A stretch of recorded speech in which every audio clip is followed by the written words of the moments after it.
Beginilah kondisi terkini perang Rusia dan Ukraina sejak invasi pada tanggal 24 Februari tahun 2022.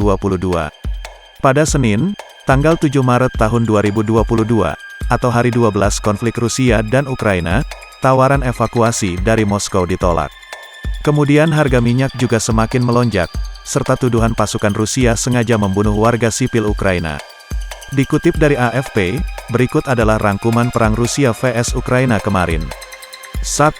Tawaran evakuasi Rusia ditolak. Tawaran Kremlin untuk membuka rute pengungsian bagi warga sipil yang terjebak dalam pertempuran ditolak oleh Kyiv, karena beberapa mengarah ke Rusia atau sekutunya, yaitu Belarus. Puluhan ribu orang masih terjebak tanpa air atau listrik di pelabuhan selatan Mariupol yang terkepung, setelah dua upaya evakuasi gagal saat Rusia meningkatkan serangannya terhadap kota-kota Ukraina.